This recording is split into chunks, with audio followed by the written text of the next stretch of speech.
8월 25일 정치부회 시작합니다. 수도권을 중심으로 한 코로나 확산세가 잡히지 않고 있습니다. 서울 성북구 사랑제일교회 관련 누적 확진자는 오늘 915명까지 늘었고 교회 밖에 22곳으로 번졌습니다. 광복절 집회 관련 확진자도 200명에 육박하고 있죠. 이런 상황에서 수도권 중환자실 가용 병상이 7개밖에 남지 않았고 8월 31일쯤 중환자 입원이 정점에 달할 거라는 분석 결과도 나왔습니다. 유은혜 부총리 겸 교육부 장관은 오늘 수도권 유치원과 초중고교의 등교 수업을 중단하는 긴급 조치를 내렸습니다. 이번 한 주 사회적 거리 두기를 3단계로 올려야 할지를 결정하는 중대 기로가 될 걸로 보입니다. 자세한 소식은 잠시 후에 고반장 발제 때 짚어보겠습니다.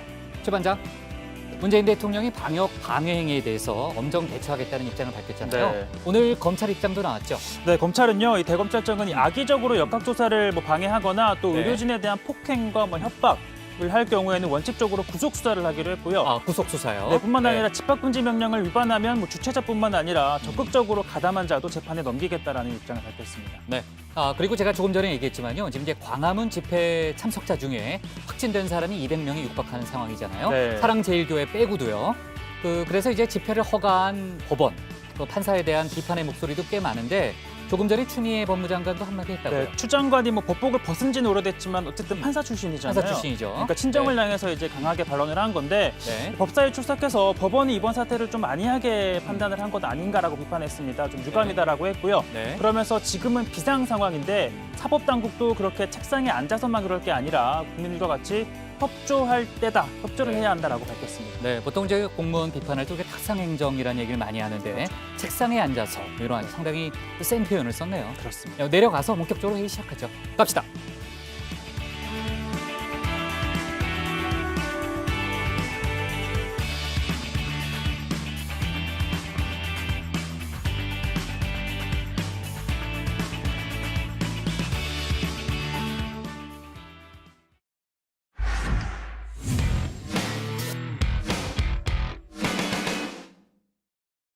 네, 반장들 들어와서 깜짝 놀랐죠?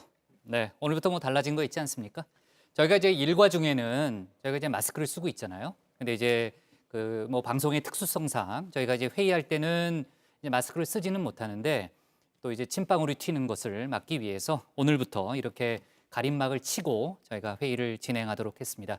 조 반장 잘 들리죠? 예, 잘 들립니다. 네, 저희가 이제 방역 지침, 아까 제가 이제 위에서도 얘기했지만요, 이번 한 주가 상당히 중대한, 그러니까 방역 어떤 거리두기 단계를 결정하는 상당히 중대한 한 주고 저희가 이제 방역 지침 또 기본을 잘 지키는 거 외에는 지금 할 수 있는 게 없잖아요. 그러니까 기본이 중요하다 그런 차원에서요. 정치부회의도 이제 방역 지침에 적극적으로 협조를 해야겠습니다.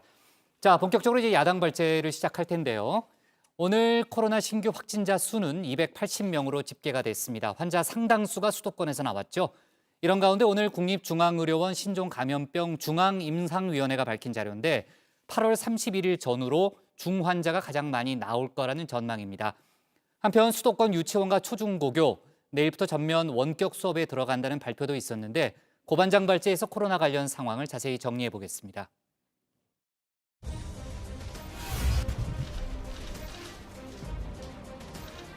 존경하는 국민 여러분, 서울, 경기, 인천 등 수도권 지역의 유치원, 초, 중, 고등학교와 특수학교는 8월 26일 내일부터 9월 11일까지 원격 수업으로 전면 전환합니다.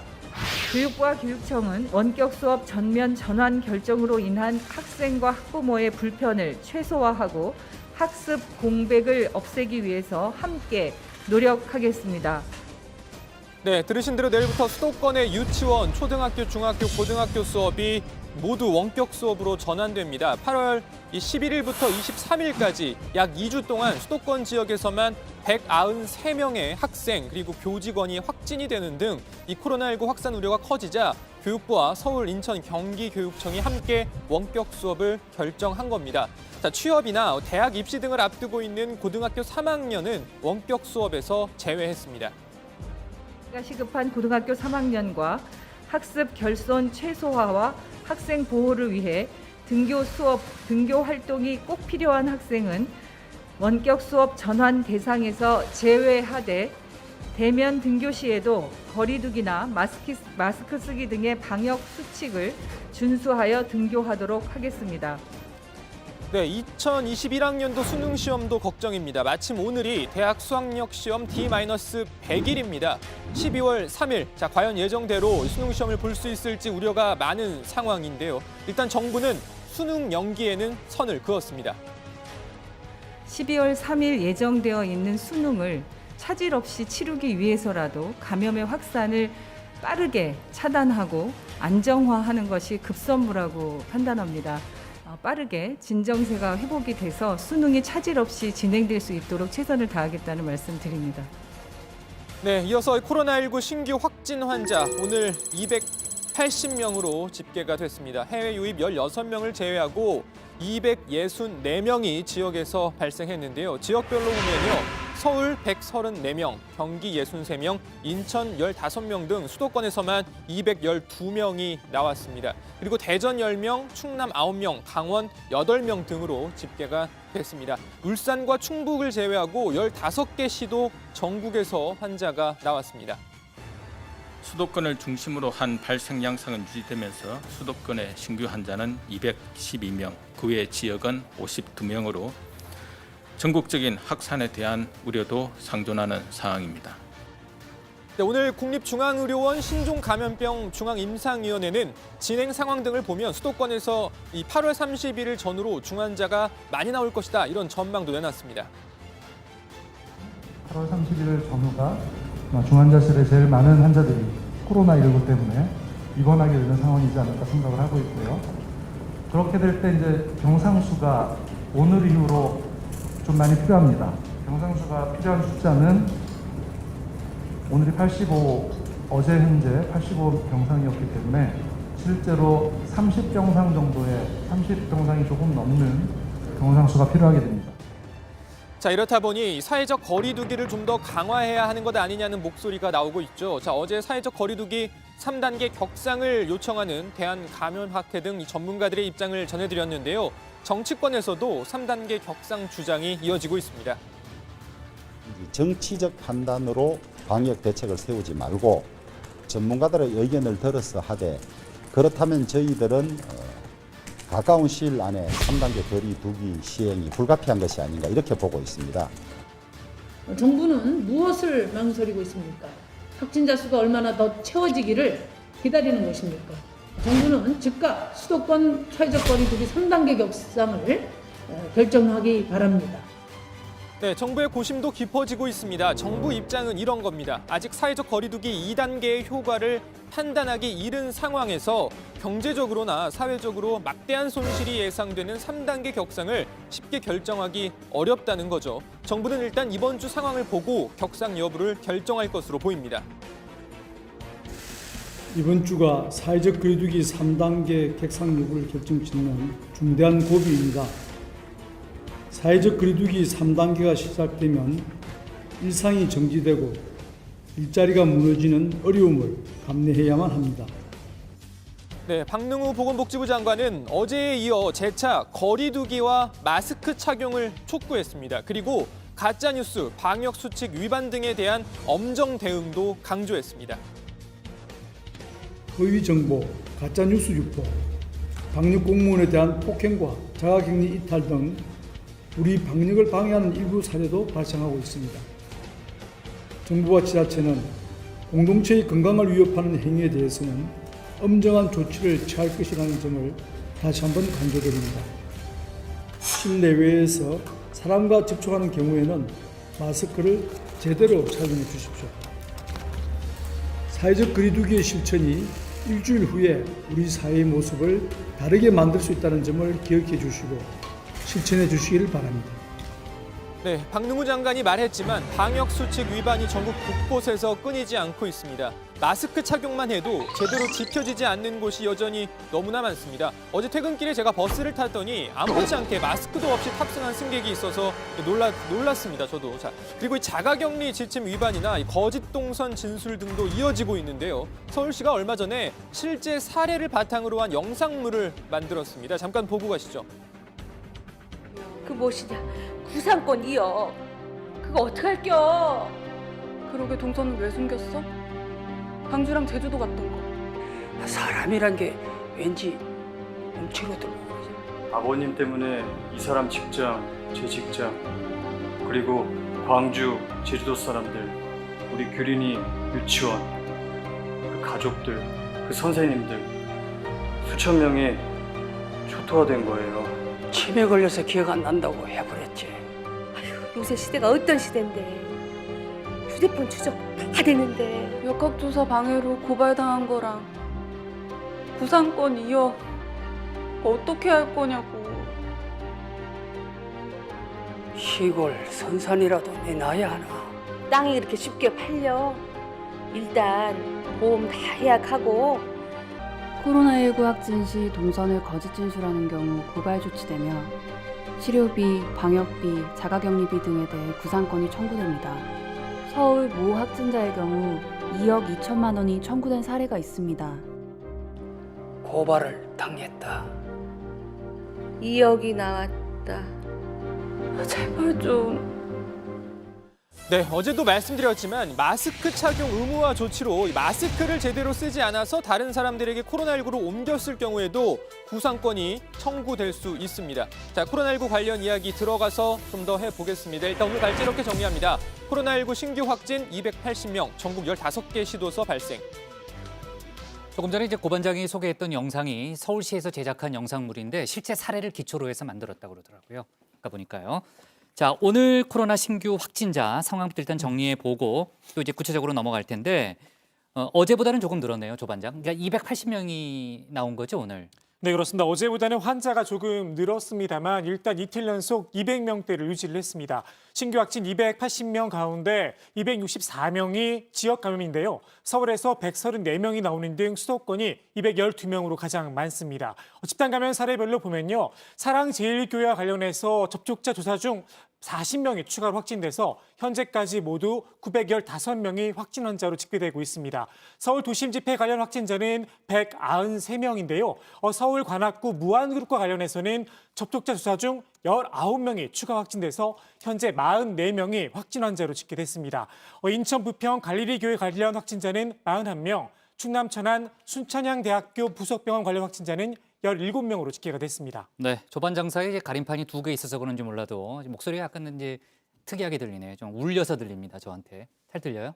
전 너무 좋습니다. 아, 그래요? 이 상황, 이 지금 네. 안정적으로 네, 이 표정이 밝아요, 지금. 예, 비말 네. 방지를 위해서 좋은 것 좋습니다. 같습니다. 예. 자, 오늘 국립중앙의료원의 신종감염병 중앙임상위원회 기자회견이 있었죠? 오후에 있었나요?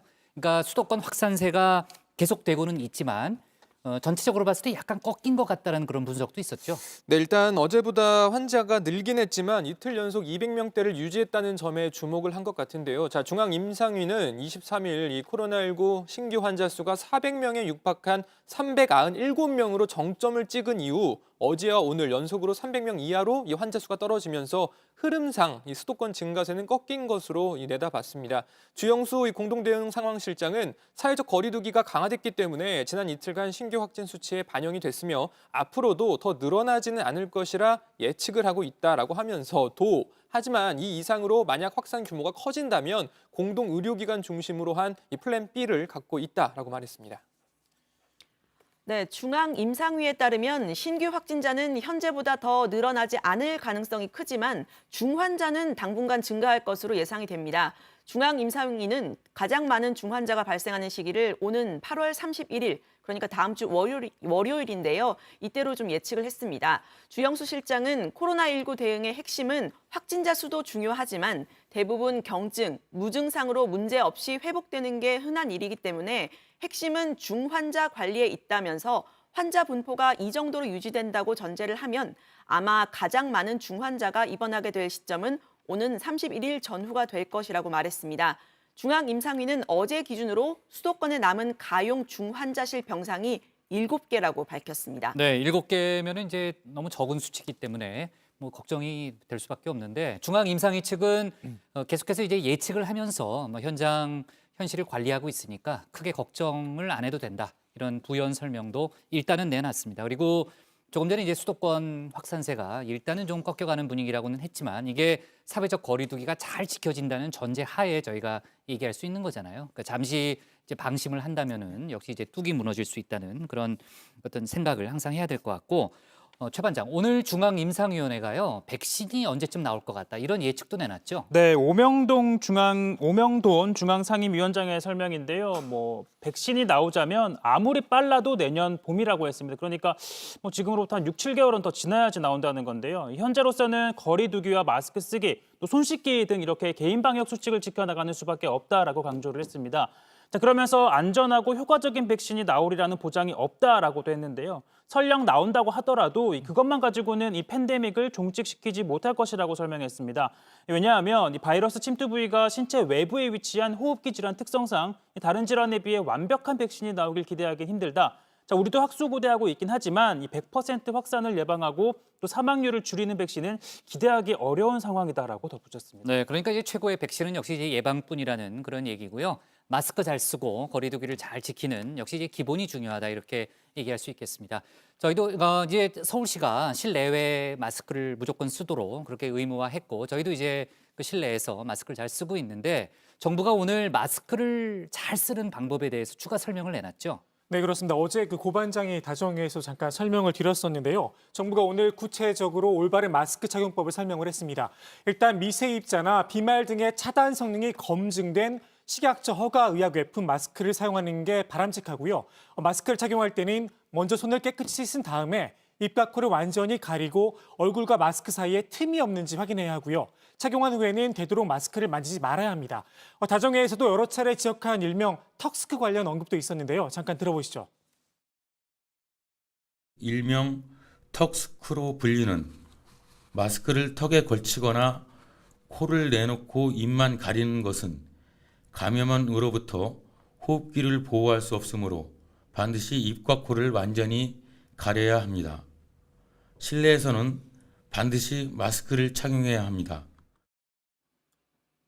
그리고 최근 들어 마스크를 줄에 걸어서 목걸이로 착용하는 경우도 많은데요. 정부는 마스크를 목에 걸고 다닐 경우에 마스크 안쪽 면이 오염될 우려가 있다면서 안쪽 면이 외부로 노출되지 않도록 주의를 해달라 이렇게 당부했습니다. 역시 이제 고 반장, 거리두기도 상당히 중요하잖아요. 청와대도 본격적인 거리두기 근무, 그러니까 일종의 재택근무 검토에 들어갔다면서요. 네, 청와대는 사회적 거리두기 2단계 전국 실시에 맞춰서 각 수석실과 비서관실이 별도의 공간을 마련해 분산해서 근무를 하거나 재택근무를 하는 방안을 추진하기로 했다고 합니다. 자, 강민석 청와대 대변인은 거리두기는 물론이고 또 확진자가 나오는 최악의 상황에서도 중단 없는 국정 수행을 위한 비상 대응의 일환이자 고육책이다라고 밝혔습니다. 그러면서 해당 조치는 문재인 대통령이 청와대가 솔선수범해 비상한 대응에 나서는 것이 필요하다라고 지시한 데 따른 것이다라고 설명을 했습니다. 자, 그리고 청와대는 야간에 발생하는 코로나19 상황을 파악하고 방역 관련 대응을 신속하게 하기 위해서 국정상황실과 사회정책비서관실을 중심으로 코로나19 관련 야간 대응에 나서기로 했습니다. 8호 태풍이죠. 바비 관련 상황 정리를 좀 해봐야 될 것 같은데 초강력 태풍이라고 해서 상당히 걱정이 큽니다. 지금 제주도가 오늘 밤부터, 유 반장, 오늘 밤부터 제주도가 영향권에 들어간다는 거죠? 네, 일단 태풍의 경로를 보면 현재 제주 서귀포 남서쪽 340km 부근 해상을 지나고 있고요. 내일 오후 제주 서쪽 해상을 지나서 서해상으로 북상해서 내일 모레 북한 황해도에 상륙할 것으로 예상이 됩니다. 당장 오늘 밤부터 제주도는 태풍의 영향권에 들어갈 것으로 보이는데요. 내일과 내일 모레까지 제주, 호남 지역 해안에는 순간 최대 풍속 소속 40m에서 60m의 바람이 불겠고요. 또 그 밖의 지역에서도 바람이 매우 강하게 불겠습니다.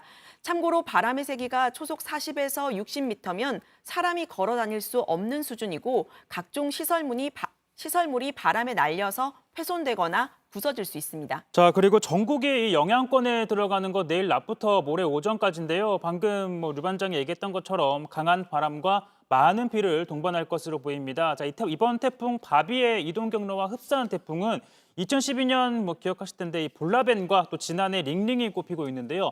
이 볼라벤과 링링도 제주 서쪽을 지나서 서해상으로 진출을 한 바 있습니다. 두 태풍 모두 큰 피해를 냈었는데 자, 볼라벤 같은 경우에는 19명이 사망하는 등 인명 피해를 내고 수천억 원의 재산 피해도 낸 바 있습니다.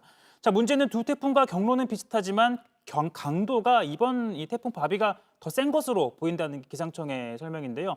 자, 이번 태풍이 우리나라 서해상으로 올라온 역대 태풍들 중에서 가장 위력한, 가장 강한 위력을 보일 수 있다고 보고 기상청은 철저한 대비를 당부하기도 했습니다. 네, 조금 전에 그 초반장이 얘기했던 대로요. 일단 이번 태풍 바비가 우리나라에 가장 이제 큰 영향을 미치는 시기가 내일 밤부터 모레 오전까지라는 거죠. 예. 네, 그러니까 내일 정치부회의가 진행될 쯤에는 아마도 이제 제주도가 상당히 강한 그 영향권 안에 들어갈 것 같은데 그 태풍 바비 소식은 내일 정치부회의에서 좀 자세히 다루도록 하겠습니다. 자, 오늘 기사 제목은 이렇게 정리하겠습니다. 내일부터 수도권 유치원 초중고교 원격 수업 실시로 제목을 잡겠습니다. 다음은 최종혁 반장의 발제를 들어보겠습니다.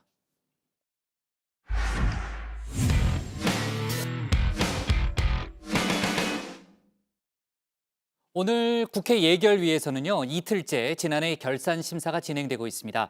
다만 코로나19의 여파가 국회와 정부에도 미치면서 일부 기관장들이 출석하지 못하는 일도 벌어졌죠. 또 각 상임위로 방역을 강화하기 위해서 최소 인원만 출석한 상태로 상임위 회의가 진행되고 있습니다. 코로나 방역, 2차 재난지원금 지급 논의 등 오늘 국회에서 다양한 논의가 이루어졌는데 그 소식들을 최종혁 반장이 정리해봤습니다. 네, 현재까지 코로나19 확진 판정을 받은 국회의원이나 국회 직원은 나오지 않았지만 간접적인 접촉은 잇따라 발생하고 있는데요. 당장 이 대전을 지역구로 둔 민주당 의원 6명 전원이 시당 행사에 참석했다가 확진자가 나오면서 격리에 들어가기도 했습니다. 자, 일부는 검사 결과를 기다리는 중이고요. 음성 판정을 받은 국회의원들은 국회에 복귀했습니다. 간밤 하루가 365일 1년과 같은 하루를 보냈습니다. 코로나가 정말 남의 일이 아닌 것 같습니다. 또 간접 접촉자라 사회적 격리도 없이 이렇게 출석할 수 있게 되었습니다. 다들 참 사랑스러워 보이네요. 네, 고맙습니다. 자, 국회에서는 지난해 결산 심사가 한창인데요. 자, 이렇게 국회의원들뿐만 아니라 이 보고를 해야 하는 기관들도 코로나19의 영향으로부터 자유롭지 않았습니다. 그러다 보니 이런 장면이 속출했습니다. 법원 행정처장님도 계시는 걸로 나와 있는데 지금 자리가 비어 있습니다. 지금 어디 계신 건가요? 계셔야 제가 질의를 할 수 있는데. 제가 보고받고 지금 법원행정처에서 그 네. 코로나 확진자가 지역조정관이 발생해갖고요. 격리 중인 그런 조치를 알고 있습니다. 그래서 처장님이라도 오셔야 되잖아요. 지금 처장이 다 해당되는 것 같아요. 국가인권위에서 나오셨습니까? 아, 여기도 자가격리네요. 그러면은 다른 분도 안 나오셨나요? 인권위 사무처장이나 또는 부위원장도 안 나오시고? 접촉이요. 이게 다 그 보고 과정에서 전부 다 그 보고 라인에 있는 분들이 전부 접촉을 한 모양입니다. 자, 그러니까 이 코로나19가 우리 모두의 문제라는 걸 여실히 보여주는 대목입니다. 자, 이렇게 기관장 출석에 차질이 빚어지면서 결산 심사가 제대로 진행될 수 있을지도 의문인데요. 자, 그리고 오늘 하루 예결위를 포함해 10개 상임위가 동시에 가동이 됐습니다. 자, 예결위에서는 비경제부처에 대한 질의가 진행이 됐는데 각각 소관 상임위 일정과 겹치다 보니까 이런 일이 벌어지기도 했습니다. 오전에 여기 잠시 계셨다가 오후에 거기서 본격적으로 하실 때 이석을 하셔서 또 법사위에 참석하시라 이렇게 했는데 왜 지금 감사원장님께서 다 합의가 이루어지지 않았는데 갑자기 이석을 하시는지 제가 잘 모르겠습니다. 그래서 우리로서는 오전에 여기에 출석했다가 오후 2시부터 계속 그 법사위에 출석하신 게 옳지 않겠냐 의견을 어제까지 좀 정리를 했던 것인데 법사위원장께서는 상임위 우선이다 이런 입장을 또 하고 계십니다. 자, 참고로 이 당사자죠. 최재형 감사원장 요즘 여권에서 많은 비판을 받고 있습니다. 자, 오늘만 해도 법사위에서 박주민 의원 이 감사원이 탈원전 정책에 대해 일정의 결론을 내려놓고 감사를 진행하는 것 아니냐라며 문제 제기를 했습니다. 또 감사위원 재청도 문제를 삼고 있는데요. 앞서 감사원장과 청와대가 한 명씩 이 위원을 추천했고 이 최 원장이 추천한 인사는 부동산 문제로 인해 제외가 됐고요. 청와대 추천 인사는 최 원장이 재청을 하지 않고 있습니다. 그러다 보니까 민주당은 이렇게 지적합니다. 감사원장님이 추천하신 분이 검증에 떨어졌으면 인사권자의 의사를 존중해서 재청을 해야 되는 게 마땅한 거 아닙니까? 너무 인사권에 대한 제약을 감사원장님께서 하고 계신 거 아닌가 그런 생각이 듭니다. 그 헌법의 조항은 어떤 의미에서는 감사원장에게 감사원의 정책인 중립성과 독립성을 지킬 수 있는 임무를 제청하라는 헌법상의 어떤 감사원장에 주어진 책무라고 생각을 하고 있습니다. 자, 이 말은요. 곧 청와대가 추천한 인사는 정치적으로 중립적이지 않다라는 뜻으로 또 해석이 되는데요. 청와대가 추천한 인사, 김호수 전 법무부 차관으로 알려져 있습니다. 사실 이와 같은 문제 제기를 한 백혜련 의원, 최재형 원장 저격수로 나서긴 했는데 3년 전으로 시간을 좀 돌려보면요. 수호천사와 다름이 없었습니다. 제가 자료를 준비하다 보니까 칭찬해드릴 부분들이 굉장히 많은 것 같아요. 경력 기피한 적 있으십니까? 없습니다. 경영 명문가 집안으로 알고 있는데 맞습니까? 명문가라는 표현을 붙여야 될지는 잘 모르겠습니다만은 그러니까 3대가 모두 현역으로 복무를 한 경우 본인 형제, 사촌 형제까지 포함해서입니다. 그런 경우에 병역 명문가로 지정하고 있습니다. 그리고 세금 탈루한 적 있습니까? 성실히 다 냈다고 생각합니다. 영구 부정행위, 음주운전, 성범죄는 당연히 없으실 것으로 생각하고요. 자, 다시 오늘 국회 상황으로 돌아옵니다. 자, 예산과 관련해 현재 가장 큰 관심, 2차 재난지원금을 지급하느냐 마느냐인데요. 여야는 일단 지급 범위를 놓고 이견은 보이고 있지만 지급한다는 데에 방점을 좀 찍고 있습니다. 하지만 정부는요, 우선 방역에 집중하고 확산 상황을 봐가면서 결정하겠다라는 입장입니다. 재난지원금을 힘든 국민들께 드리면 참 좋겠습니다만은 이제 국가 재정 형편도 생각해야 되고요.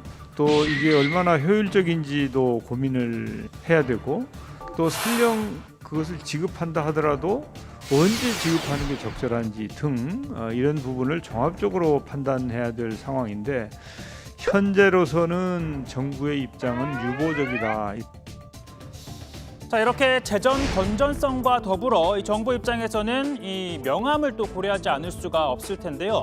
재난지원금을 지급하는 건 이 근로, 이 사업 소득이 줄어든 가계의 소득을 보장해주고 동시에 또 소비를 함으로써 이 자영업자나 소상공인의 매출을 늘리는 효과를 기대하기 때문입니다. 하지만 이 외출을 자제하는 등 이 방역 대책과는 다소 또 배치가 될 수 있는데요. 당장 이 정부는 지난주 이 심신이 지친 국민 또 의료진에게 이 휴식 시간을 주고 내수를 회복하겠다며 임시 공휴일을 지정을 했었는데 자, 취지는 이렇게 좋았지만 결과적으로 정부 이렇게 평가합니다. 8월 17일 이제 하루 휴일로 이렇게 지정하는 것은 상당히 오래전에 지정을 했었는데 지내놓고 보면 결과적으로 방역에 도움이 되지 않았죠. 그런 점에 대해서는 매우 안타깝게 생각합니다. 네, 오늘 발제는 이렇게 정리합니다. 자, 코로나19 상임위 동시 개최로 사라진 국무위원, 애타는 국회의원입니다. 네, 오늘 예결위 종합 질의가 어제에 이어서 이틀째 진행이 됐고요. 상임위가 10개나 열렸어요. 최 반장이 오늘 굉장히 고생했습니다. 네, 주요 상임위 이제 어떤 논란이 있었는지 다 잘 정리를 했고요. 뭐 그 정도쯤은 얼마든지 그래. 네, 맡겨만 주시면 저는 다 합니다. 네. 최 반장이 뭐 능력가인데. 네. 자, 지금 이제 코로나 재확산 영향으로요. 기관장을 포함해서 몇몇 부처 공무원들이 국회에 출석하지 못했죠. 아까 이제 국회 질의 과정에서 질의 대상자가 없어서 약간 이제 좀 혼란을 겪는 그런 모습도 저희가 볼 수 있었는데 대법원 관계자 가족이 확진 판정을 받으면서 법원 행정처장도 지금 자택 대기 중이라는 거죠? 네, 법원 행정처에 따르면 한 심의관의 가족이 이 코로나19 확진 판정을 받았는데요. 해당 심의관이 어제 법원 행정처 이 기획조정실 회의에 참석을 하면서 참석자 전원이 자택 대기에 들어간 겁니다. 당장 대법관인 이 조재현 법원 행정처장과 또 김인겸 차장도 자택에서 대기를 하게 되면서 국회 예결위와 법사위에 출석을 하지 못했는데요. 특히 이 법원 행정처에서는 모두 35명이 자택 대기 중인 상황이라고 합니다. 자, 그리고 이 최영애 국가인권위원장이 이 어제 고열 등 코로나19 의심 증상을 보여 검사를 받고 자가격리에 들어가 국회에 출석하지 못했는데요. 다행히도 음성 판정을 받았지만 인권위는 이 최 위원장이 개인 휴가를 사용해서 며칠간 휴식을 취한 뒤에 복귀할 예정이라고 밝혔습니다. 네, 35명이나 자가격리에 들어갔군요. 기관장들의 자택격리 문제 외에도요. 오늘 예결위가 하루 종일 어수선했죠. 조 반장. 네, 그렇습니다. 기관장들이 출석해야 하는 상임위가 동시에 개최됐기 때문인데요. 예결위는 비경제부처에 대한 정책 질의를 진행하는 가운데 비경제부처인 법무부와 교육부, 국방부, 문체부 등을 관할하는 상임위가 모두 동시에 열린 탓입니다. 앞서 보신 것처럼 예결위에서 최재형 감사위원장이 법사에 출석하기 위해서 이석한 데 이어서 외교부 장관도 출석하지 않자 통합당은 강하게 문제 제기를 하기도 했습니다. 그런데 외통부 장관님 지금 어디 계세요? 예, 위원님, 그 외통위가 지금 열리고 아니, 있어서 위원장님 합의해 주셨습니까? 조금 전에 저인데 문자 하나 덜렁 와서 저기 외통위로 가야 되니까 양해해 주시기 바랍니다. 문자 와서 제가 우리 또 여당 간사님께 말씀을 드려보니 본인도 아시는 바는 없다. 위원장님도 아마 아시는 바 없을 겁니다. 이렇게 우리 여기 기관장님들, 국무위원님께서 이석이 이렇게 자유분방해서는 곤란하다. 다만 장관이 예결위와 해당 상임위를 번갈아 가면서 출석을 하거나 장차관이 나눠서 각각 출석해 위원들의 질문에 답변을 했는데요. 정세균 국무총리도 국무위원들이 아예 불출석한 것도 아니고 국회에서 상임위가 같은 날 열리면서 비롯된 것이니 이해해달라 이렇게 양해를 구하기도 했습니다. 우리 국무위원들이 어디 외부에 나가서 일을 보는 것이 아니고 우리 국회 내에서 상임위냐 예결이냐 이런 문제 있기 때문에 좀 꽁 대신 닭이 있으니까 좀 웬만하시면 좀 너그럽게 어디선가 국회 내에서 일을 하고 있는 경우에는 좀 우리 그 의원님들께서 너그럽게 좀 잘 살펴주시면 고맙겠습니다. 총님. 네, 가림판이 2개 있어서 뭐 정확지는 않은데 조금 전에 최재형 감사원장을 감사위원장이라고 그러지 않았어요? 잘못 들었나? 저는 그렇게 들었습니다. 감사위원장이라고 그랬죠? 전 제가 잘못 들은 줄 알았어요. 네. 자, 조금 전에 이제 정세균 총리가요, 꽁 대신 닭이라는 이제 그런 표현을 썼잖아요. 그러니까 장관이 없으면은 차관이 출석했다, 뭐 이런 취지고요. 자, 이런 가운데 지금 일단 코로나 재확산을 놓고서요, 정부가 8.15 광화문 집회를 허가한 법원에 대해서 상당히 강하게 비판의 목소리를 냈죠, 유 반장. 네, 예결위에 출석한 정세균 총리는 당시 광복절 광화문 집회를 허가해준 법원 판결에 대한 의견을 묻는 민주당 윤영찬 의원의 질문에 잘못된 집회 허가 때문에 방역 조치가 다 무너지고 상상하기 싫은 일이 벌어진 것이 너무 유감스럽다고 밝혔습니다. 법원의 판단을 문제 삼은 건데요. 정 총리는 집회가 신고한 내용과 다르게 진행될 거라는 정도의 판단은 웬만한 사람이면 할 수 있을 텐데 놓친 것이 유감스럽다고 밝혔습니다. 당시 신고가 100명 정도 참여를 한다 이렇게 신고가 됐었거든요. 마찬가지로 법사위에서도 추미애 법무부 장관도 집회를 허가한 법원 결정에 대해 사태를 좀 안이하게 판단한 것 아닌가라면서 유감의 뜻을 나타냈습니다. 반면 통합당에서는 정부가 17일 임시 공휴일을 지정하고 교회 소모임을 허용하는 등 방역 조치를 완화해서 확산세를 키웠다는 목소리가 나왔는데요. 정 총리는 지금 잣대로 그때 판단을 재단하는 건 온당하지 않다 이렇게 반박했습니다. 그러면서 일련의 조치들은 방역 당국의 제안을 받아서 또 중대본에서 결정한 것이라고 강조를 했습니다. 지금 여권에서는요, 이제 광복절 집회 관련해서 통합당과의 연관성을 좀 부각하는 그런 분위기잖아요. 문제 삼기도 하고 통합당은 자신들과 관련이 없다. 일단 선을 긋는데 상당히 주력하고 있죠. 네, 뭐 당장 논란이 되는 건 뭐 정광훈 목사와의 연관성이었잖아요. 하지만 그렇죠. 통합당은 전 목사와는 아무런 관계가 없고 우리는 함께한 적이 없다라고 주장을 합니다. 하지만 민주당에서는 그렇지 않다, 이 책임이 있다라고 주장하는데요. 어떤 얘기인지 한번 들어보시죠. 왜냐하면 이 8월 15일 집회를 주최한 분이 이 주최한 단체가 이제 그 4.15 부정선거 국민투쟁본부고 여기 대표님이 민경욱 전 의원님이세요. 그리고 현직으로 미래통합당 당협위원장이고 집회 신고자로 되어 있습니다. 그러다 보니까 관련된 그 권리당원이라든가 이런 분들의 참석이 많이 있었던 걸로 보여집니다. 정확히 이야기하세요. 아니 제가 민경욱 전 의원님이 여기에 이 단체의 대표인 건 맞습니다.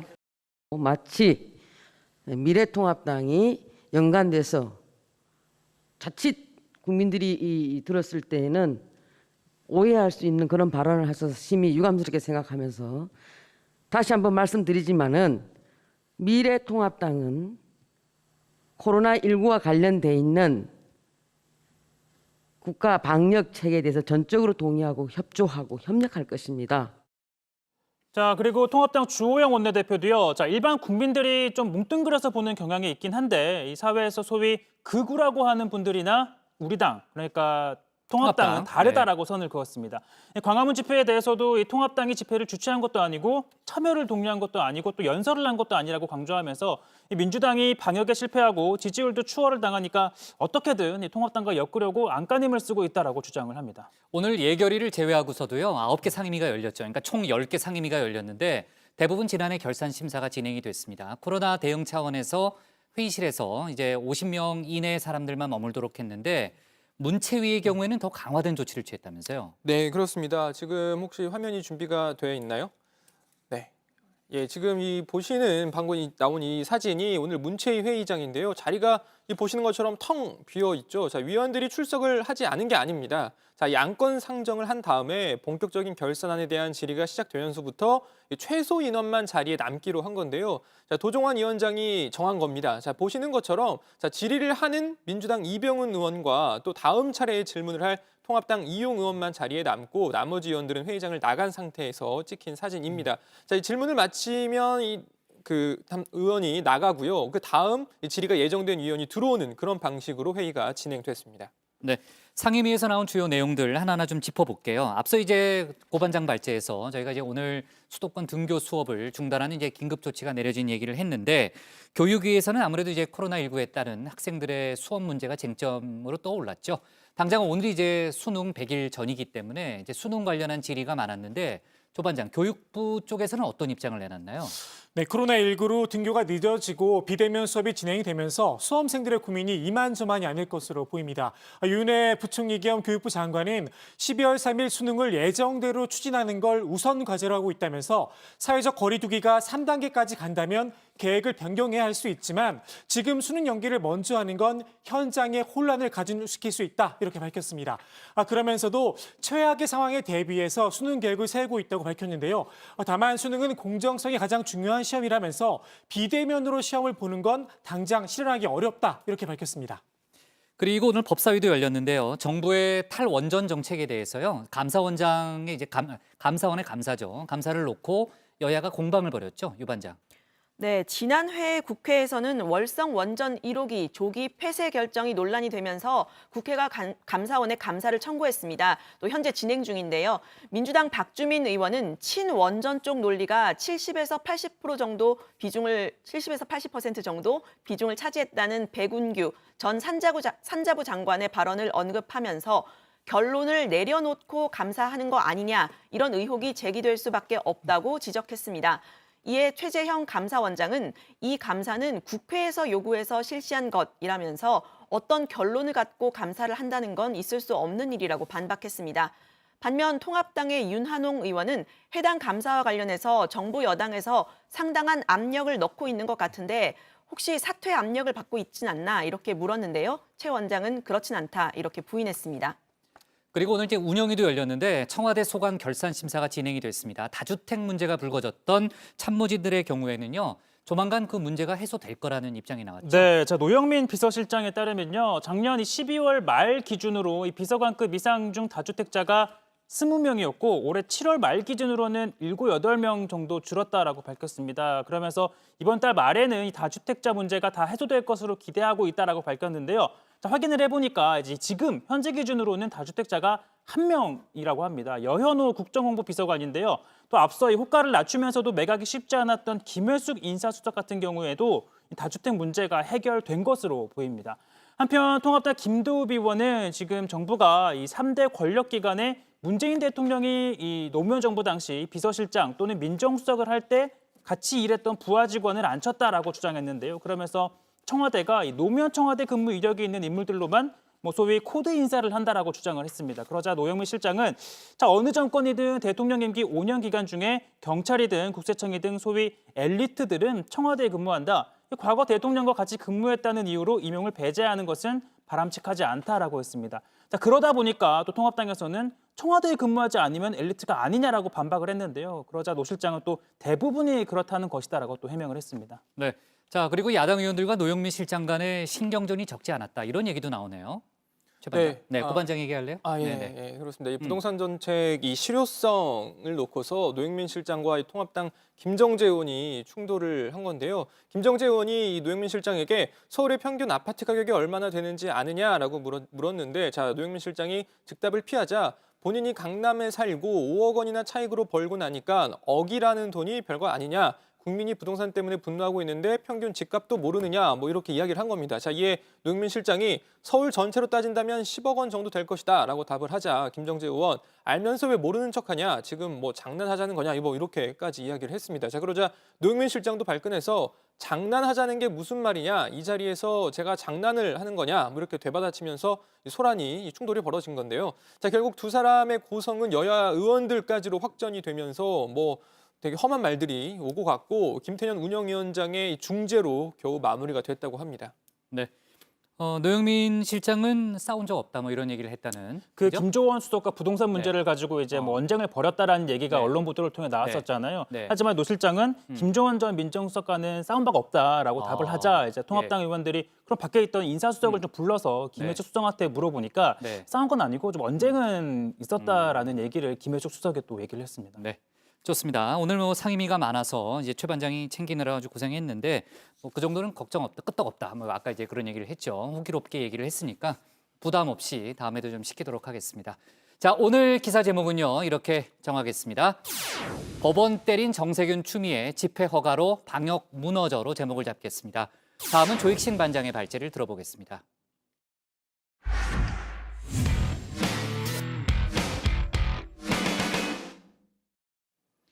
광복절 집회에 참석했던 강경 보수 인사 상당수가 코로나19 확진 판정을 받았죠. 유튜브 업자이기도 한 이들이 병상에서 무리하게 생방송을 진행하면서 논란이 되고 있습니다. 각종 불평, 불만은 물론이고 확인되지 않은 가짜 뉴스를 여과 없이 내보내고 있다, 이런 지적을 받고 있는데 관련 내용을 조익신 반장이 정리해봤습니다.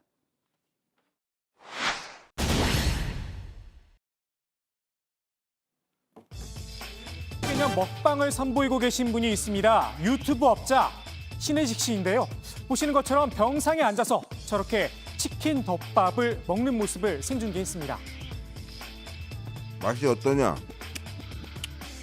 그냥 도시락보다는 뭐 그냥 조금 낫다.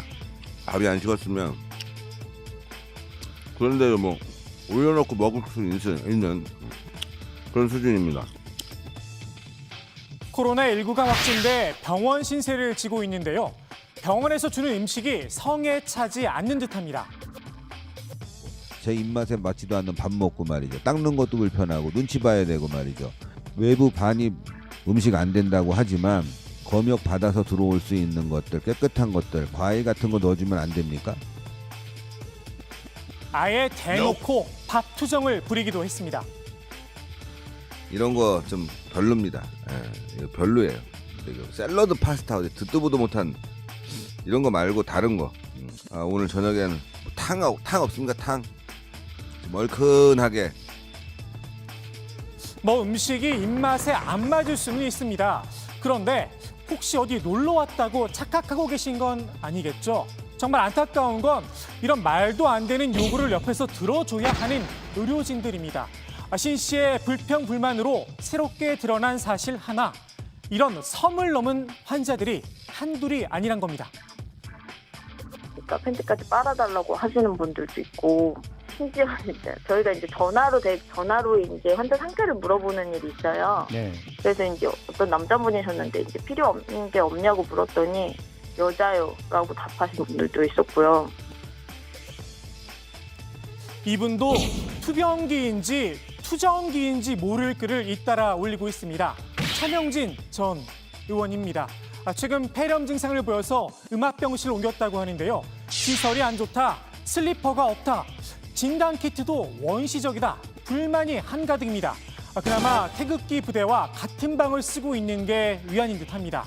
차 전 의원과 전후의 이상을 함께 나눈 분이죠. 주옥순 엄마부대 대표도 투병 중입니다.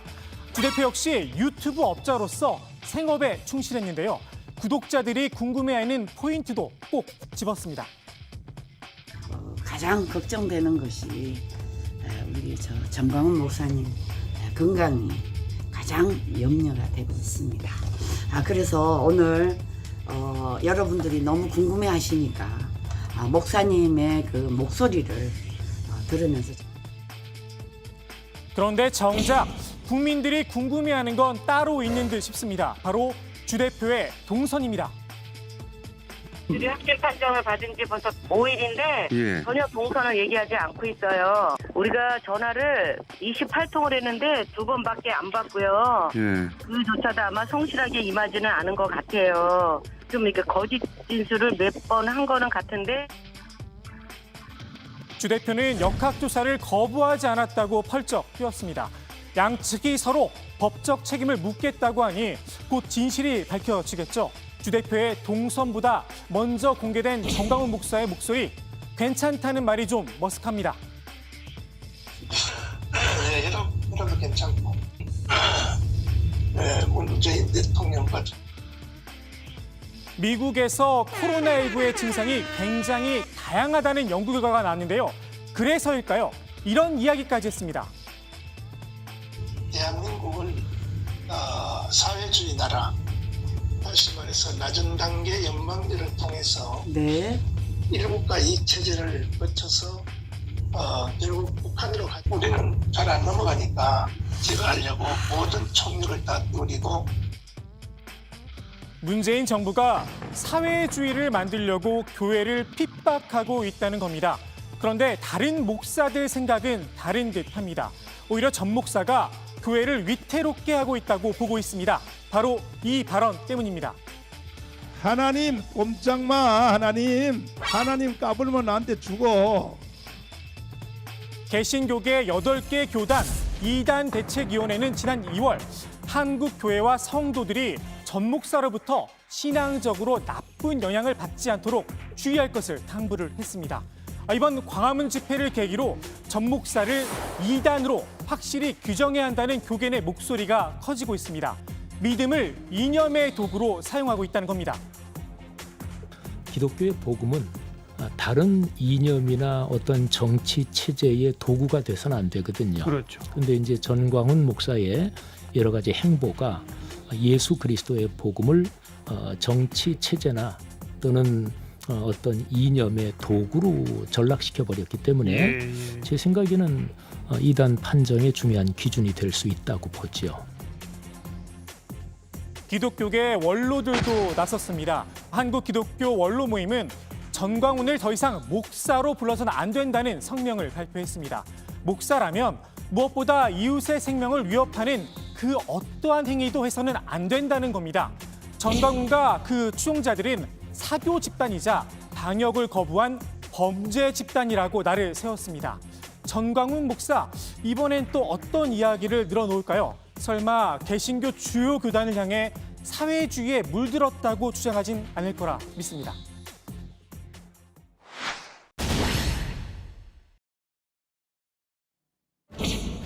의료계의 2차 총파업이 하루 앞으로 다가왔습니다. 정부와 대한의사협회는 오늘 새벽까지 밤샘 대화를 이어갔습니다. 하지만 끝내 합의점을 찾는 데는 실패했습니다. 아직까지 타협의 가능성은 남아있지만 의료 현장에선 일단 총파업을 기정사실화하는 분위기입니다. 정부는 비상체제에 돌입했습니다. 각 지자체를 중심으로 비상진료 대책을 세워서 보건소를 중심으로 한 의료 진료 지원 체계를 지금 구축을 하고 있는 중입니다. 아마 좀 다소의 불편들은 좀 있으실 거라고 보여지지만 최대한 진료 공백이 발생하지 않도록 비상진료 체계를 구축하도록 하겠습니다. 이번 2차 파업은 이달 초 1차 파업보다 충격이 더 클 걸로 보입니다. 전공의부터 동네 의원까지 필수 인력을 제외한 모든 의사들이 대상입니다. 전공의 70%가 가운을 벗은 것만으로도 여기저기서 의료 공백이 발생한 상황입니다. 수술 지원은 물론이고 응급실도 비상입니다. 일부에선 정부가 최악의 사태를 막기 위해 업무 개시 명령을 발동하는 게 아니냐 이런 관측도 나옵니다. 하지만 정부는 현재 의협과 대화를 계속하고 있다면서 신중한 입장을 보였습니다. 이번 총파업의 원인 가운데 하나죠. 공공의대와 관련해 때 아닌 팩트체크 논란도 벌어졌습니다. 보건복지부가 공식 블로그에 올린 게시물인데요. 공공의대의 학생 선발 관련해서 시도지사가 추천권을 갖느냐는 질문에 이렇게 대답을 합니다. 시도지사가 특정인을 임의로 추천할 수 없다면서 전문가와 시민단체 관계자 등이 참여를 한다고 말입니다. 당장 시민사회단체가 왜 의대생을 추천하느냐 이해할 수 없다는 반응이 쏟아졌습니다. 논란이 커지자 정부는 아직 정해진 게 없다며 선을 그었습니다. 지금 공공의료와 관련되어서는 여러 가지 어떤 논의가 이루어지고 있는 단계이고 그 어떻게 학생들을 선발해야 될지에 대한 부분과 관련되어서는 아직까지는 정해진 바는 전혀 없다라는 그런 이제 말씀을 드립니다. 이런 가운데 경제정의실천연합이 2차 총파업을 철회하라는 성명을 발표했습니다. 파업을 강행하면 의료법 등을 위반한 혐의로 고발하겠다고 밝혔습니다. 정부를 향해서도 날을 세웠습니다. 불법 행위에 엄정하게 대처하지 않으면 역시 직무유기로 고발하겠다는 겁니다. 아직 내일까지 시간이 남았습니다. 불안해하는 국민들을 위해서라도 끝까지 대화의 끈을 놓지 않았으면 하는 바람입니다. 오늘 국회 발제 이렇게 정리합니다. 샐러드 말고 탕, 반찬 투정, 2단 논란, 이젠 정광훈 씨. 네, 전광훈 목사 측이 오늘 문재인 대통령을 향해 입장문을 발표한 게 있다면서요. 네, 어제 문재인 대통령의 수석보좌관 회의에서 이 국민의 생명과 안전을 해치는 불법 행위를 좌시하지 않을 것이다. 이 악의적이고 조직적인 방역 방해와 가짜뉴스 유포는 공동체를 해치는 반사회적 범죄다라고 날을 세웠었는데요. 자, 이에 대해 정광훈 목사 측이 반박에 나선 겁니다. 자, 사랑제일교회와 8.15 집회 참가자는 대통령이 말한 이 악의적이고 조직적인 방역 방해를 한 사실이 없다라면서 자, 우리는 지속적으로 코로나 바이러스 방역에 동참해왔고 협조해 왔다라고 주장을 했습니다. 자, 그러면서 민노총 집회 관련자들도 압수수색을 하라라고 요구를 하기도 했습니다. 지금 사랑제일교회 교인들은요, 방역에 협조했다라는 입장을 지금 밝히고 있잖아요. 하지만 그러기에는 반대 사례도 꽤 많죠, 고 반장. 네, 일단 뭐 교인 명단 확보 등을 위한 이 방역조사 거부 등이 대표적입니다. 역학당국의 이 방역조사 요구를 거부해서 결국 경찰이 지난 21일 압수수색을 통해서 이 관련 자료를 확보한 바 있습니다. 또 이 코로나19로 확진돼서 이 경기도 파주에서 치료를 받아 탈출한 사례도 있었고요. 이 보건소 직원에게 침을 뱉으면서 검체 채취를 거부한 부부의 사례도 있었습니다. 해당 부부는 이 결국 확진 판정을 받았었죠. 정부에서는 코로나 관련 가짜 뉴스도 엄단하기로 했죠. 네, 그렇습니다. 코로나 관련 허위 정보가 온라인을 중심으로 확산이 되자 방송통신위원회가 엄정 대응에 나섰습니다. 현재 유튜브나 페이스북 등에서 보건소에서 검사를 받으면 무조건 양성이 나온다. 사랑제일교회 예배자는 무조건 양성이다. 병 안 걸려도 병원으로 잡혀간다 등 각종 가짜 뉴스가 유포되고 있는데요. 방통위는 허위 조작 뉴스를 발견하면 경찰청이나 방송심의위에 신고해 줄 것을 당부했습니다. 코로나19 가짜 뉴스는 공무집행 방해와 업무방해죄 등에 해당돼 처벌을 받을 수 있습니다. 정은경 중앙방역대책본부장도요, 가짜 뉴스 관련해서 입장을 밝힌 게 있죠, 유 반장. 네, 방역 당국이 코로나19 확진자 수를 조작하고 있다는 가짜 뉴스가 돌았었는데요. 이에 대해 정은경 본부장은 어제 방역 당국은 어떠한 눈속임이나 차별이 없이 코로나19 유행 극복을 위해 원칙을 가지고 접근했다면서 검사를 적게 하거나 조정하는 것은 방역 당국 입장에서는 할 수 있는 일이 아니다. 이렇게 잘라 말했습니다. 그러면서 지속적으로 문제 제기를 계속한다면 해당 부분에 대해 단호하게 조치를 취하겠다고 밝혔습니다. 정은경 본부장 얘기하니까 갑자기 생각이 났는데 사랑제일교회 측이 오늘 기자회견을 했는데 그 자리에서 정은경 본부장이 정치적 활동을 하고 있는지 의심된다 이런 얘기를 하면서 국민을 협박하고 있다 이런 얘기도 하던데요. 그런 주장에 대해서 국민들이 어떻게 판단할지는 모르겠습니다. 자, 의사총파업 얘기를 해보겠습니다. 내일 2차 의사총파업이 예정이 돼 있는데 일부 의사단체에서는 파업을 철회해야 한다 이런 목소리도 내고 있다면서요. 네, 인도주의 실천 의사협의회인데요. 이 명분과 정당성이 없는 파업은 중단해야 한다라고 이 성명을 냈습니다. 자, 이 니업은 전국에서 코로나19 환자가 발생하고 있고 이 병상 포화가 현실화됐다면서 자, 이런 상황에서 감염병의 특성상 의사 등 이 의료인의 역할은 특히 중요하다라고 강조를 했습니다. 자, 그러면서 3,058명 중에서 이 3,458명으로 이 3,458명으로 10% 남짓 의대 정원을 늘리는 것 때문에 의사들이 이 시기에 진료 거부를 택하는 건 명분과 정당성이 없는 비윤리적 행위라고 날을 세우기도 했습니다. 자, 그리고요. 오늘 국무회의가 있었는데 앞서 저희가 문재인 대통령의 발언도 소개를 했죠. 코로나 관련해서는요. 형사와 공판부를 강화하는 내용을 담은 검찰 직제 개편안이 통과가 됐죠. 국무회의에서요. 네, 청와대는 국무회의에서 검찰청 사무기구에 관한 규정과 또 이 검사정원법 시행령 개정안을 심의 의결했습니다. 개정안의 핵심은 검경 수사권 조정에 따른 검찰의 직접 수사 기능 축소입니다. 대신 형사부와 공판부를 강화했는데요. 자, 이에 따라 대검찰청의 차장검사급 요직 4자리를 축소하거나 폐지했습니다. 공공수사부는 전국 3개 검찰청에 4개 부만 남기고요. 나머지는 강력부, 외사부와 함께 모두 형사부로 전환하는 내용으로 담겨 있습니다. 내용이 담겼습니다. 자, 법무부는 이번 직제 개편안이 통과됨에 따라 오는 27일에 중간 간부 인사를 발표할 예정입니다. 그리고 오늘 국무회의에서요. 대기업 지배구조 개선을 위한 이른바 공정경제 3법도 통과가 됐죠. 유 반장. 네, 그렇습니다. 정부 여당의 주요 국정 과제인데요. 이른바 공정경제 3법이 오늘 국무회의에서 의결이 됐습니다. 상법 일부 개정안, 공정거래법 개정안, 그리고 금융그룹감독법 제정안 이렇게 3가지 법안인데요. 상법 개정안에는 다중대표 소송제 도입과 감사위원 분리선임 등이 명시돼 있습니다. 공정거래법 개정안에는 가격 담합, 입찰 짬짬이 등 사회적 비난이 큰 경성 담합에 한해서 공정거래위원회의 전속 고발제를 폐지하는 내용을 담고 있습니다.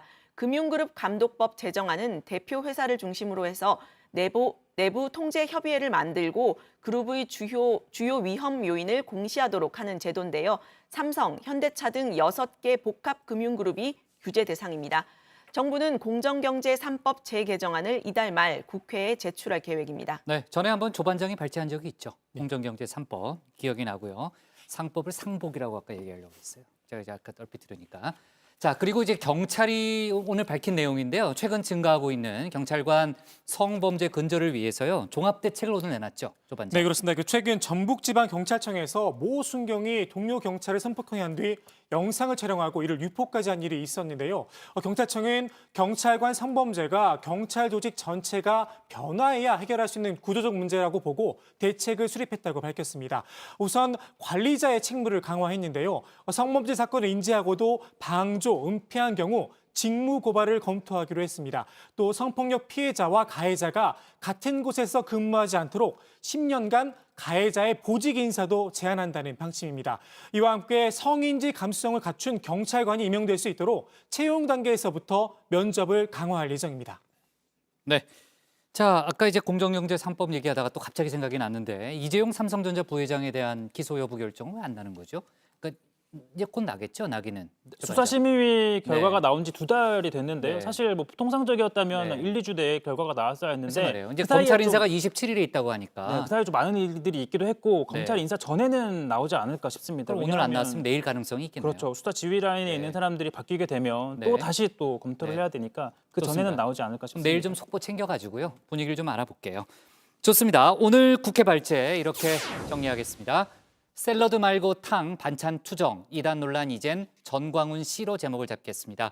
다음은 유정아 반장의 발제를 들어보겠습니다.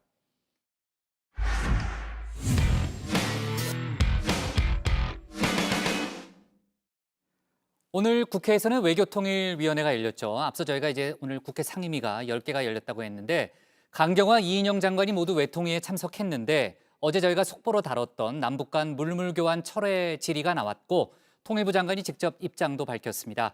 그리고 현지 시간 24일, 우리 시간 어제 밤부터 미국 공화당 전당대회도 시작됐습니다. 트럼프 대통령이 첫날부터 등장해서 연설을 했는데 어떤 내용이었을까요? 유정아 반장 발제에서 자세히 내용 따라 알아보겠습니다. 네, 북한의 술과 우리의 설탕을 맞바꾸는 물물교환. 성사가 되면 5.24 조치 이후에 처음으로 남한과 북한 사이에 교역이 되는 겁니다. 문제는 북한 쪽 기업 개성고려인삼무역회사가 유엔의 대북 제재 대상 기업이었다는 게 뒤늦게 밝혀진 거죠. 이걸 놓고 어제 국회 정보위에선 작은 교역이 철회됐다. 통일부에서는 아니다. 철회한다고 말한 적은 없다. 이렇게 공방이 있었는데 오늘 이인영 장관이 공식적으로 입장을 밝혔습니다. 그런 저희들이 검토하는 과정에서 몇 가지 생각이 있습니다. 우선 하나는 제재 대상이 아닌지 이런 것들을 검토하지 않겠습니까? 당연히. 그걸 무시하고 이걸 추진할 사람은 아직은 없다고 생각합니다. 해당 기업이 제재 대상이라는 걸 알고 있었기 때문에 교역을 승인하는 결제 자체를 안 했고 따라서 철회가 아니라는 겁니다. 국정원이 이 개성 고려 인삼 무역회사가 대북 제재 대상 기업이라고 밝히면서 통일부에서 이걸 미리 알았냐, 몰랐냐, 또 국정원과의 정보 공유가 잘 되고 있는 거냐, 아니냐 이런 논란이 있었는데요. 이 장관은 정부가 이미 2017년부터 이 회사가 제재 대상이라는 걸 알고 있었다고 했습니다. 검토 중인 상황에서 내용이 유출됐고 그래서 문제가 됐고 술 외에도 다른 부분들을 검토 중에 있다고 했는데 통일부의 남북 간 교류, 협력에 대한 의지가 무척 강해 보입니다. 남북 관계를 가로막는 요소로 일각에서 지적되었던 한미 워킹그룹에 대한 반성적인 얘기도 나왔습니다. 통일부가 아닌 외교부 장관의 입에서 나왔는데요. 들어보시죠. 이 한미 워킹그룹 때문에 남북 협력 사업이 지장을 받거나 방해받은 적이 있습니까? 좀 지연된 부분이 있다고 생각합니다. 여러 가지 알려지는 과정에서 좀 남북 관계를 적극적으로 추진하고 싶은 우리 국내의 그 열망에 비해서는 조금 속도감이 없었다 하는 그런 평가도 할 수 있겠습니다. 네, 한미 워킹그룹을 포함해서 그동안 북한을 주로 상대하는 대화 상대로 삼는 통일부 그리고 또 미국을 비롯한 다른 나라들을 대화 상대로 삼는 외교부가 미묘한 입장차가 있었는데 앞으로는 어떻게 될지 좀 지켜봐야겠습니다.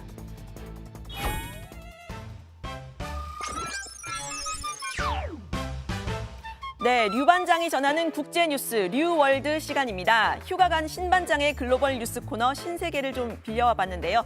제가 원래 국제외교안보팀 기자인데 신 반장보다는 청와대를 담당하는 신 반장보다는 조금 더 국제뉴스를 잘 전달해 보도록 하겠습니다.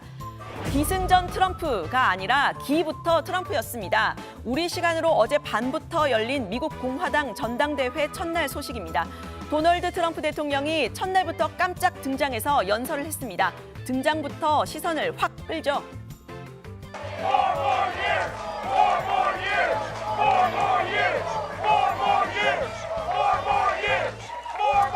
Now, if you want to really drive him crazy, you say 12 more years.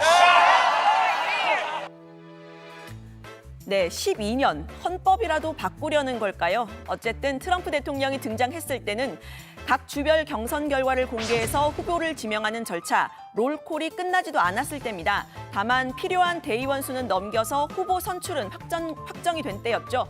전체 집계 결과는 2,550표 대 0표, 그야말로 싹쓸이를 했는데요. 이 때문에 대회 분위기는 거의 트럼프에 의한 원맨쇼처럼 진행이 됐습니다. The only way they can take this election away from us is if this is a rigged election. We're going to win this election. We're going to win this election. 이번 전당대회에선 트럼프 대통령의 가족이 대거 무대에 선다는 점도 이례적입니다. 트럼프의 딸 이방카와 티파니, 트럼프의 아들 트럼프 주니어와 에릭, 트럼프의 며느리와 트럼프의 장남의 애인까지 전부 연사로 등장을 한다는 계획입니다. 즉각 현대판 왕족이냐 이런 비판 나왔습니다. 또 마이크 폼페이오 국무장관과 벤 카슨 주택도시개발장관 등 현직 장관까지 포함되면서 야당의 비판을 받고 있는데요. 우선 아들 트럼프 주니어의 연설 먼저 들어보시죠. After 8 years of Obama and Biden's slow growth, Trump's policies have been like rocket fuel to the economy and especially to the middle class. Biden has promised to take that money back out of your pocket and keep it in the swamp. That makes sense, though, considering Joe Biden is basically the Loch Ness Monster of the swamp.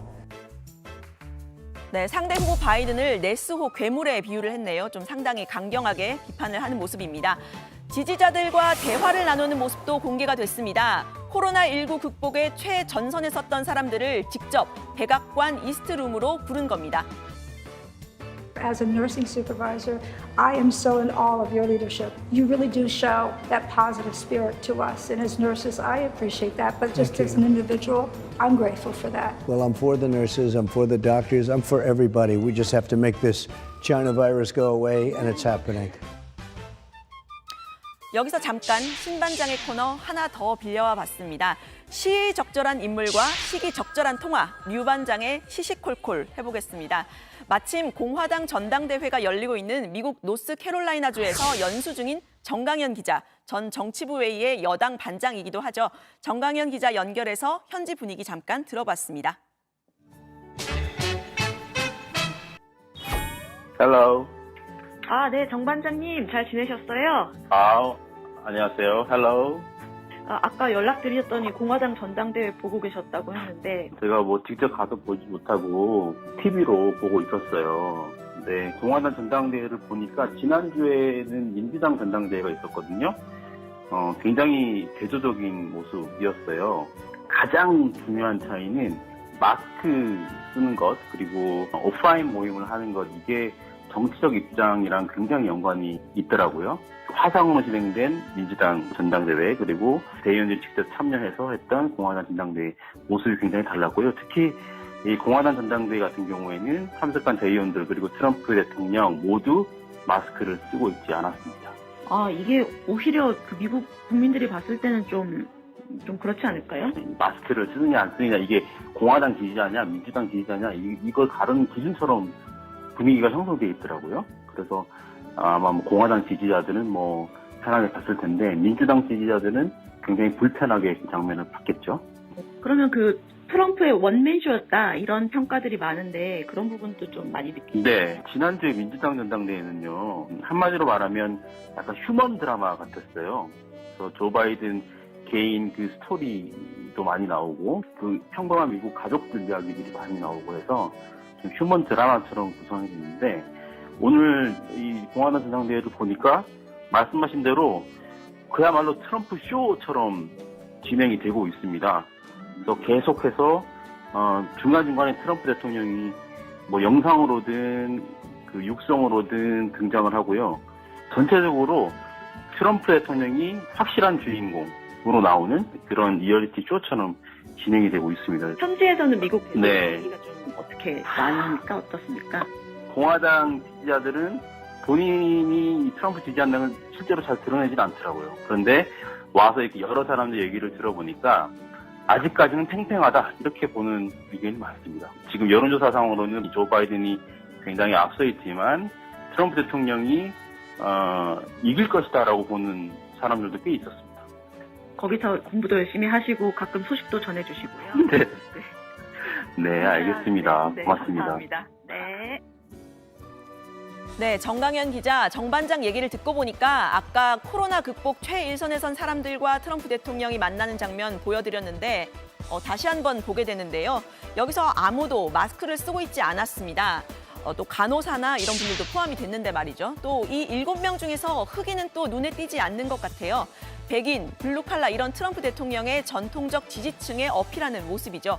또 정 반장 얘기에 따르면 트럼프를 지지하지만 겉으로는 드러내지 않는 샤이 트럼프가 상당히 있다, 이런 얘기인 것 같은데요.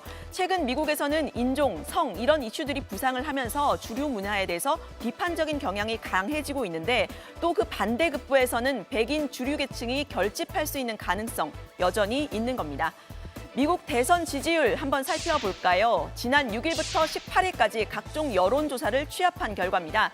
전국 단위 바이든 후보가 지지율 49.8%로 트럼프 대통령을 7.6%포인트 차로 따돌리고 있다는 겁니다. 미국 대선 이제 70여일 앞으로 다가왔습니다. 이 열세를 뒤집기 위해서 트럼프 대통령이 남은 사흘 동안 전당대회에서 또 어떤 퍼포먼스를 보여줄지 기대가 됩니다. 오늘 청와대 발제 제목 이렇게 정리하겠습니다. 4년 더 외침에 12년 더로 화답한 트럼프. 본격적으로 막 오른 미국 대선. 네, 조금 전에 여론조사 보니까요. 이제 바이든 후보가 앞서고는 있지만 트럼프 대통령이 많이 따라잡았네요.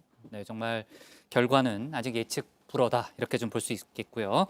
자, 일단 국회 국방위하고 외통위 얘기를 먼저 좀 해볼게요. 앞서 이제 상임위 얘기 최 반장 발제 때 얘기했지만 이 두 위원회 얘기는 이제 유 반장 발제 때 하려고 저희가 앞에서 얘기를 안 했는데, 오늘 외통위에서는 뉴질랜드 외교관 성추행 의혹 얘기가 나왔고요. 강경화 외교부 장관이 다시 한번 사과를 했죠. 예, 그렇습니다. 강경화 장관은 경위가 어찌 됐든 대통령이 불편한 위치에 계시게 된 점에 대해 죄송하게 생각한다라고 하면서 이 고개를 숙였습니다. 뉴질랜드 측에서 요청한 통화였는데 통화 의제를 조율하는 과정에서 뉴질랜드 측이 해당 의제를 다룰 것이라는 이야기를 하지 않았다라고도 설명했습니다. 아마 대통령께서 이 문제를 인지를 못하시고 갑작스럽게 뉴질랜드 총리가 문제 제기했을 때 얼마나 난감해 하셨겠어요. 그것도 외교부에서 정말 큰 실수했다고 저는 보는데 동의하시나요? 네, 경위에 어쨌든 그 대통령께서 그 불편한 위치에 계시게 된 점에 대해서 죄송스럽게 생각합니다.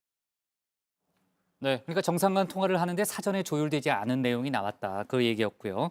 해당 외교관의 성추행 사건 자체에 대해서도 사과를 했죠. 네, 일단 뭐 그 사건 자체에 대해서는 송구스럽게 생각한다라고 뭐 사과의 입장을 밝혔습니다. 다만 이 민주당 이상민 의원이 정상 간 통화에서 외교 문제로 불거진 만큼 상대국 그러니까 뉴질랜드 국민에게도 사과를 해야 한다라고 요구를 했는데요. 하지만 강경화 장관은 이 외교부 장관으로서 다른 나라에 사죄하는 건 차원이 다른 문제라면서 거부를 했습니다. 자, 그럼에도 불구하고 이상민 의원이 언성까지 높여가며 재차 국제적 망신을 당했는데 그 결과에 책임져야 하는 것 아니냐라고 다그쳤지만 강 장관은 자, 우리의 국격과 주권을 지키면서 해결할 필요가 있다. 이 상대방에게 사과하는 문제는 쉽게 결정할 문제가 아니다라면서 응하지 않았습니다. 네. 자, 그리고 어제 저희가 이제 한일 군사정보보호협정 지소미아와 관련한 얘기를 했는데 그 국회 국방위원장이 사실상 연장됐다고 볼 수 있다. 이런 취지의 유권 해석을 했다고요.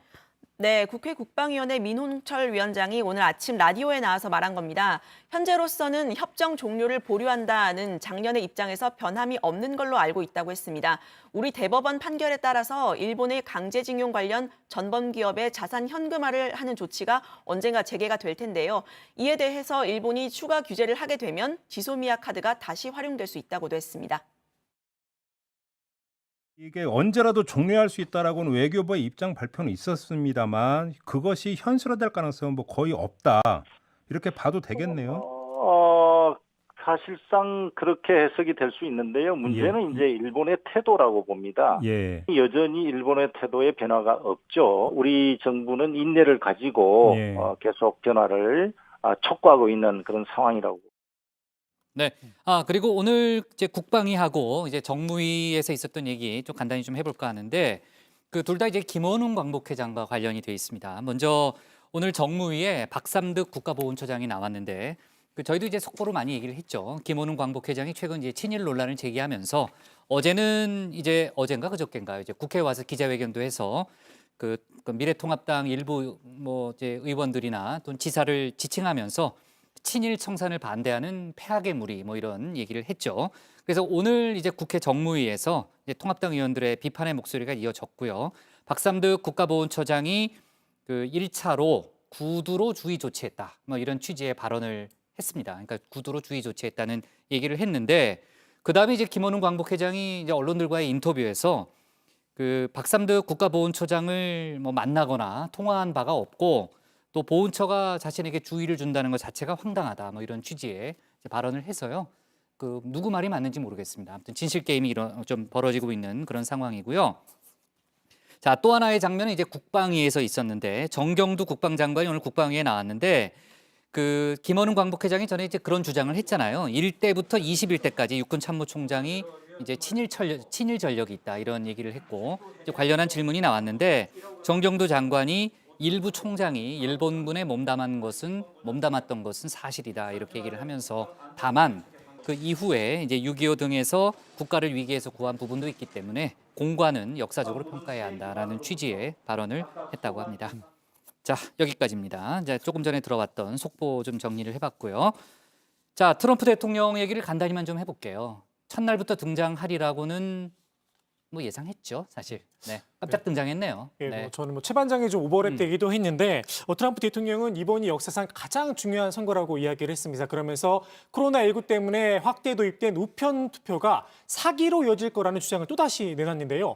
민주당은 코로나19를 활용해서 선거를 훔치려고 한다 이렇게 말하기도 했습니다. 트럼프 대통령 연설 직접 들어보시죠. Because bad things happened last time with the spying on our campaign, and that goes to Biden and that goes to Obama. And we have to be very, very careful. And this time they're trying to do it with the whole post office scam. They'll blame it on the post office.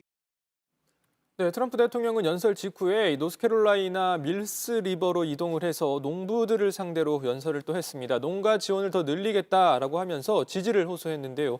백인, 노동자, 그러니까 이 트럼프 대통령과의 공화당의 전통적 지지층 공략에 나선 겁니다. 노스캐롤라이나는 농업 중심의 이 지역인데 최근에는 청년과 소수인종 등 민주당 지지층이 늘어나고 있는 것으로 지금 알려지고 있는 곳이죠. 현재 이 주지사도 민주당 소속인데요. 그런데 지난 대선에서는 트럼프 대통령이 승리한 곳입니다. 조금 전에 정강현 이 반장이 통화에서 말했던 것처럼 주요 경합 지역으로 꼽히는 곳이기도 합니다. 네. 근데 오늘 그 트럼프 대통령이 대선 후보 지명된 날인데 전직 공화당 의원들이 반대하는 모임을 결성했다면서요? 네, 그 모임 이름이요. 바이든을 위한 공화당인데요. 좀 모순이 되는 표현이잖아요. 이게 네. 뭐냐 하면 전직 공화당 의원 24명이 이제 그 바이든을 위한 공화당이라는 성명으로 지지 입장을 낸 겁니다. 그러니까 이 기존 공화당 지지자들을 바이든 지지층으로 흡수하기 위해 이 바이든 캠프가 만든 프로젝트인데요. 이 제프 플레이크 전 상원 의원을 비롯한 전직 의원들은 지금 트럼프 대통령이 자행하고 있는 민주주의 파괴, 도덕적 품위에 대한 노골적인 무시, 그리고 이 나라를 정상 궤도로 돌려놔야 할 시급성 등을 바이든 후보 지지의 배경으로 꼽기도 했습니다. 네, 트럼프 대통령의 등을 돌린 또 다른 사람도 있습니다. 10여 년간 개인 변호사이자 집사 역할을 했던 마이클 코언입니다. 2016년 대선 경선 당시 트럼프 대통령과 포르노 배우와의 추문에 대한 입막음을 하기 위해서 거액을 지불했다가 징역 3년형을 선고받았었죠. 반 트럼프 광고에 등장해서 트럼프 대통령을 믿지 말라고 했습니다. Remember this. If he says something is huge, it's probably small. If he says something will work, it probably won't. And if he says he cares about you and your family, he certainly does not. 네. 자, 이번 공화당 전당대회가 또 4일 동안 펼쳐지니까 중요한 내용이 있으면요. 저희가 이번 주에 좀 다뤄보도록 하고요. 아까 보니까 이제 북한 관련 얘기도 많이 나오더라고요. 트럼프 대통령의 치적 중에 하나로 그렇게 좀 언급이 되는 거를 좀 보기도 했습니다. 자, 오늘 청와대 발제는 이렇게 정리할게요. 4년 더 외침에 12년 더로 화답한 트럼프, 본격적으로 막 오른 미국 대선으로 제목을 잡겠습니다.